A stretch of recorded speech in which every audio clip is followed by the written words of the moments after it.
Welcome to the second part of our branding yourself project. So the first part of the project that I want you to do is a branding sheet. And this is basically how it lays out. There's a file that's available for you to do all this stuff, or you can just make it yourself if you want. At the top, I want you to put your logo and with the headline of guidelines. So your messaging, like if you have a slogan like just do it for Nike or something like that, just some sort of short message. It could be a statement of what you're wanting to do if you're looking for a job. So the message I have for mine is twice as nice because both my husband and I have the same initials. So we both are JW. And so twice as nice. I was just trying to be clever. The colors that I use for my brand is black and white.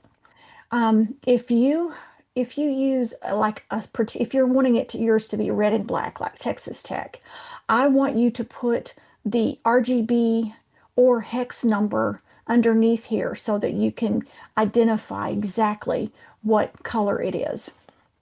And then I want you to tell me what your font that you've chosen for your brand is. Okay, so that's pretty straightforward and pretty simple. The next thing that's on the list is I want you to design a business card. I don't believe that there's files for that. It'd be really easy to make this 3.5 by 2 is a standard size. You can make it, so this would be 3.5 by 2. If you want to flip it on its edge and make it 2 by 3.5, that's fine too. You can do either one. You can design one side or you can design both sides, whatever you want to do. So remember your bleeds if you're gonna bleed. Okay, here are just some examples of business cards. And so this is a two-sided card. So it's got just a really elegant gold stamped card on one side, and then on the other, all the information. And please remember that you need to put your name, your title, your phone number, your email, if you have a website, and any other information that you might have that you want to share with your potential customers slash audience. Okay, you can do something that's really nice and bright. And if you're going to have a bleed, remember, if you're going to have it right to the edge, remember to have a bleed. And remember your hierarchy. Here, the logo and name are the biggest parts. And here, and then of course the person's name is really kind of big and everything else is small in comparison. Here's a nice one. I like this logo. I like the way that that's all laid out. That's a very nice looking business card. And oops, there's another one. You don't have to put anything on the back of your card. Let me give you a little heads up on business cards. If you use a lot of them, people tend to write notes on the back of them. So if you've got it covered with ink or with other stuff, it's going to be a lot harder to do that. So you just might think about that. And the front is very plain. It has just the name, the address, phone number, email address. Very simple. That's and whenever you're writing your address, you don't have to use your real address. I would make up a bogus address if I were you. And this one's bright, so you can really do just about anything you want to do.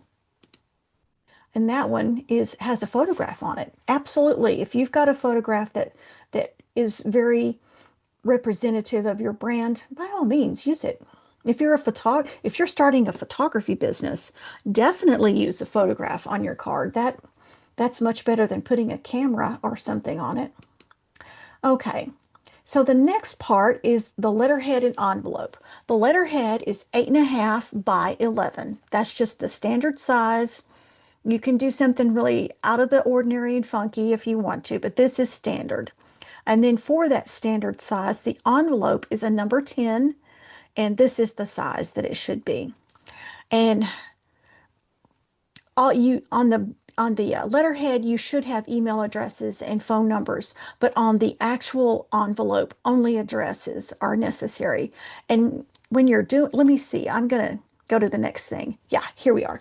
How to address an envelope. Now, I'm sorry if I'm being really simplistic here, but your generation don't mail things. You don't hardly ever send a letter. And so you may not have addressed that many envelopes. So I just want to touch really quickly on where to properly put things on an envelope. If you're just sending like a letter or something like that, this is the return address. That's the name of who is sending the envelope. This is the name of the recipient right here. And these are the places that they're supposed to be according to the post office. And then your postage goes in the top right hand. Now, if you're sending something that's like a bulk mail that you are sending to businesses and you're sending a whole lot of them, they have a lot more rules. So this was current when I put it in here, but who knows? They change the rules all the time. So if you are working for someone and you're sending out a bulk mail envelope with stuff in it, check with the post office just to make sure that you get everything in the right place because it could do one of two things. The first thing that's not quite as harsh is they might put some barcode stickers over some of your stuff.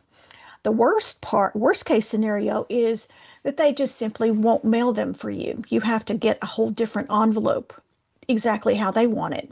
So always check with the post office before you spend a lot of money because postage is expensive, envelopes are expensive, and you don't want to have to do that twice and double your cost. The last part that I want you to do is a t-shirt design with your logo. Now you can also, just like the business cards, you can put the logo on one side or you can have something on both sides. Just keep in mind that whenever you are actually in the real world designing t-shirts, the more places you have something on your shirt, the more expensive it will get. Like if you put something on the sleeve and you put something on the back and you put something on the front, you're going to be 3 times as expensive as you would if you just put something on the front because the t-shirt cost doesn't change, but they have to charge you the same amount for every place you print. So I am fine if you just put your logo on the very front of your t-shirt. Anybody have any questions? Just text me and I will be glad to clarify.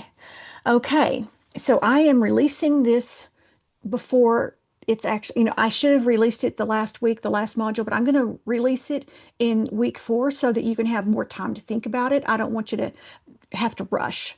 So let me know if you have any questions and I will see you soon.